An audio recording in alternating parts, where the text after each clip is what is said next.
안녕하세요. 크리스천 영상학교로 운영하는 신목사입니다. 오늘은 8월 2주 영상학교 훈련 내용에 대해서 말씀드리겠습니다. 파가니니라는 중세시대의 바이올리니스트는 악마의 바이올리니스트라고 불릴 정도로 화려하고 고난도의 기교로 바이올린을 연주할 수 있었어요. 전설적인 연주 솜씨로 그는 특별한 인기를 끌었고 사교계의 유행을 좌우할 정도였습니다. 그는 10살 때 이미 당대의 모든 바이올린 기교를 습득했어요. 15세 때부터는 하루에 10시간을 연습에 올인하며 남들이 연주하지 못한 독특한 기법을 개발하였습니다. 브릿지에 활을 써서 백파이프 소리를 내거나 지선 하나만으로 연주하거나 높은 영역에서 더블 스토핑을 구사하거나 왼손으로 줄을 튕기면서 오른손으로 활을 켜는 기법들은 당대의 바이올리니스트들이 구사하지 못하는 초인적인 기법이었습니다. 그는 24개의 카프리스라는 바이올린 곡을 작곡했고 1820년 로마에서 악보가 출간되었을 때 출판 즉시 연주 불가능하다는 판정을 받았는데 이는 짧은 시간 동안 손가락 근육이 견뎌내지 못할 정도로 고난도 기교가 펼쳐지기 때문이었습니다. 그를 가르칠 수 있는 선생이 세간에 존재하지 않았죠. 한번 꽂히면 몇 년 동안 드물불출하고 바이올린 연습에 몰입할 정도로 강원을 했기에 아무도 그를 따라갈 수 없었으며 시기와 질투와 음해를 받는 것은 그에게 심심찮게 일어나는 일이었습니다. 유명한 피아니스트는 그의 연주를 듣고 피아노의 파가니니가 되겠다고 결심할 정도로 다른 음악가에게 영감을 끼치는 연주가였습니다. 세상에서 성공하려는 사람들도 자신의 분야에서 사람들이 감동을 받을 정도로 그 일에 매진해야 합니다. 우리가 기도하지만 아직도 응답이 없는 것은 하나님을 감동케 하는 기도를 하지 못했기 때문입니다. 하나님이 함께 하시는 사람, 하나님의 마음에 합한 자로 인정받으려면 나의 기도가 하나님을 감동시켜야 합니다. 지금까지 보였던 기도의 태도를 갈아엎지 않으면 안 됩니다. 첫 번째, 기도의 바로미터입니다. 하나님을 부르는 기도에 바로미터가 있죠. 귀신이 나오는 증상과 성령께서 만져주시는 은혜, 변화, 능력, 열매입니다. 귀신이 드러나는 증상. 전심으로 하나님을 부르기 시작하면 하품이나 침, 방귀, 구토, 헛구역질, 배변 등 귀신이 드러나는 증상으로 시작합니다. 그 다음에는 귀신의 진이 있는 가슴이 답답하거나 심장 소리가 크게 들리기도 하고 배가 아프고 꿈틀거리는 증상이 생깁니다. 미혹의 영이 많이 있는 사람은 머리가 어지럽거나 묵직하고 혼미하거나 아니 빠개지는 듯한 통증이 옵니다. 허리나 등, 골반 등 뼈의 통증이 옵니다. 이렇게 귀신이 드러날 때부터는 지금까지와는 다른 강도로 빡세게 기도해야 합니다.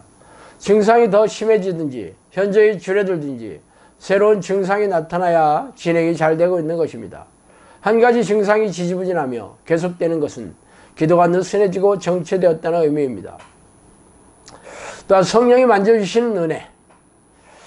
귀신이 드러나는 증상이 활발하면 몸은 괴롭지만 기도를 빡세게 하는 원동력이 됩니다. 귀신이 나가면서 증세가 호전되고 고질병 등이 고쳐지는 등 성령께서 마음과 삶을 만져주시는 은혜가 간간히 나타나는 것은 강도 있는 기도를 하고 있다는 증거가 되지만 역으로 느슨해지는 원인이 되기도 합니다. 몸으로 나타나는 증세가 끝나면 최종적으로 가장 센 놈인 미혹의 영이 남아있기 때문입니다. 미혹의 영은 들어올 때나 나갈 때 아무 증상이 없습니다. 미혹의 영이 나간 결정적인 증거는 성령이 내주하시는 내적 증거입니다. 그러나 내적 증거에만 머물고 시간이 지나가는데도 열매나 은사, 능력이 나타나지 않는다면 미혹의 영이 아직 해결되고 있지 않다는 것이죠. 성령이 내주하시는 외적 증거가 나타날 때까지 죽기 살기로 온종일 하나님을 부르는 기도에 매진해야 합니다. 고질병 중에 귀신이 직접적인 원인이 되는 경우는 축출이 되는 만큼 증세가 호전됩니다. 그러나 직접적인 원인이 사고나 혹은 유해물질에 노출되는 것이 원인인 고질병이나 장애는 하나님께서 은혜를 베푸셔야 합니다. 이것은 기도의 내공이 쌓여야 하므로 우리가 선택할 수 있는 것은 기도의 사람이 되는 것밖에 없습니다. 두 번째, 하나님이 감동하시는 기도에 대해서 한번 알아봅시다. 하나님을 사랑하는 것. 사랑하게 되면 사랑하는 대상이 내 머릿속에 항상 떠나지 않죠. 처음부터 그렇게 되지 않습니다. 하나님을 처음 부르기 시작할 때 우리는 아무런 느낌도 없이 믿음도 없이 불렀기 십상입니다. 하나님을 생각한다고 마음이 콩닥콩닥 해본 적도 없을 것입니다. 우리가 다 귀신의 종이었고 세상을 사랑하는 자들이었으니까요. 그러나 하나님을 온전히 부르려고 애쓰다 보면 하나님 때문에 내 죄로 애통하고 용서받고 응원을 받아서 감사하고 사랑해 주심을 알게 되니까 좋고, 기뻐하게 되는 은혜도 간간히 있을 수 있습니다. 이런 은혜는 매일 지속되지 않아요. 그래도 상관없이 계속 하나님을 부르고 온종일 찾으려고 애쓰고 싸우고 또 애쓰고 싸우는 과정 중에 오시는 겁니다. 하나님을 감동시키는 것은 행위와 시간, 양으로 되지 않고 질이 들어차야 합니다. 서로 깊이 사랑하는 사이가 되어야 감동시킬 수 있습니다.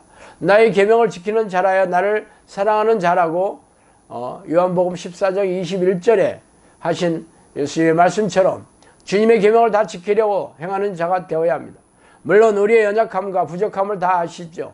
계명은 우리 힘으로 다 지킬 수 없음에도 그것도 알고 계세요. 그러나 순종하려고 몸부림치는 태도를 원하시고 순종하기 위해 성령을 구하는 그 마음을 원하시는 것입니다.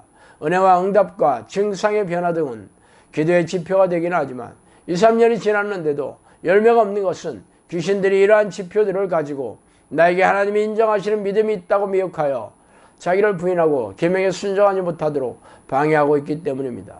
그러므로 항상 하나님을 찾고 자기를 부인하고 순종하려는 태도를 유지하려고 애쓰시기 바랍니다. 또 장애물 제거하기. 하나님과 나 사이의 가장 큰 장애물은 단연 그 죄입니다. 그리고 내가 잘못 보기 때문에 해결이 더딘 것이 바로 나의 죄입니다. 우리는 내 부족함을 찾으면서 한 달 한 달 가고 있지만 아직도 확정적인 사인이 안 내려오는 현실에 직면해 있습니다. 밖에서 들어오는 죄가 아니라 내 안에서 찾아보아야 합니다. 내 죄라는 단어만 떠올리면 비상적일 수 있죠. 나의 어떤 습관 때문에 못 오고 계시는가? 나의 어떤 말 때문에 못 오고 계시는가? 지체를 대하는 나의 어떤 태도 때문에 오시지 못하는 것인가? 구체적으로 물어보세요. 현재 나의 자아가 형성되고 있는 가치관, 태도, 행동, 말 등 사소한 부분을 기도하며 찾아보시기 바랍니다. 주님은 언제나 작은 일에 충성하는 자를 찾고 계세요. 작은 습관이 바뀌지 않으면 나는 위선 가운데 있는 것입니다. 마태복음 25장에는 목자가 양과 염소를 구분하는 것 같이 심판이 이루어질 것을 말씀하고 계십니다. 기준은 가장 작은 소자에게 어떻게 행하였는지의 여부입니다. 그럼 가장 작은 소자가 누구입니까? 내 주위의 고아나 과부를 찾아야 할까요? 그것이 아니고 나에게 가장 가까이 있는 사람입니다. 가장 가까이 있는 나의 배우자, 내 가족, 매주 함께 보는 지체들입니다. 가장 가까운 배우자에게 감사하고 미안해하고 겸손히 대하고 순종하고 계십니까? 가장 가깝고 매일 함께 살고 있는 이에게도 하지 못하는데 다른 사람들에게 잘하려고 하는 것이 얼마나 큰 위선인지 모릅니다. 기도 따로 행동 따로 하시는 것이죠. 이러면 왼편에 있는 자가 되는 것입니다. 최근 부부 코칭을 통해 성령께서는 나의 삶에 들어와 있는 더럽고 냄새나는 위선을 걷어내고 자기 부인을 실천할 기회를 주고 계십니다. 자기 합리화와 변명을 버리시고 겸손과 감사로 부지런히 적용하실 때 하나님의 크신 은혜가 임하게 될 것입니다. 또 관계가 깊어지는 비결은 회개입니다. 이를 후에 내가 보니 각 나라와 족속과 백성과 방언에서 아무도 능히 셀 수 없는 큰 무리가 나와 흰옷을 입고 손에 종려가지를 들고 보좌 앞에 어린 양 앞에 서서 그가 나에게 이르되 이는 큰 환난에서 나오는 자들인데 어린 양의 피에 그 옷을 씻어 희게 하였느니라. 요한계시록 7장 9절과 14절 말씀이에요. 누가 이 천국에서 어린 양을 찬양하는 가운데 서 있습니까? 바로 어린 양의 피에 그 옷을 씻어 희게 한 자들입니다. 주님과의 개인적인 관계의 깊이는 하나님을 간절히 찾는 가운데 예수피의 공로로 씻는 회개의 기도를 통해 깊어집니다. 주님 옆에 달린 십자가의 강조 또한 자신의 죄를 회개하고 씻음받아서 구원받은 것이죠. 번번이 넘어지고 있는 내 모습을 보면 답답하기 짝이 없지만 그래도 70번씩 7번이라도 용서해 주시기를 원하시는 어린 양께 나아가서 그 피에 씻는 자를 하나님이 기뻐하십니다. 이 은혜는 너무나도 큰 은혜입니다. 사단은 단 한 번의 죄로 심판받고 버림받아 회개할 기회를 얻지 못하고 영원한 음부에 가게 되었지만 하나님을 보지 않고 믿는 우리에게는 죽을 때까지 언제나 보혈의 강물에 뛰어들어 씻을 수 있는 은혜의 기회가 주어졌습니다. 천국에는 완벽한 행위를 한 자가 아니라 예수피로 씻은 받는 자가 옵니다. 이런 자는 계속 똑같은 죄를 짓지 않습니다. 매일 깨어 회개의 삶에 힘쓰는 자는 빛나고 깨끗한 희고 고운 세마포 즉 옳은 행실을 입게 되어 있어요. 왜냐하면 예수님의 보혈에는 죄를 희게 씻어 주시는 능력뿐 아니라 죄에서 떠나 옳은 행실로 이끌어주는 능력이 있기 때문입니다. 늘 회개하는 자에게는 죄를 미워하고 역거하는 마음을 주십니다.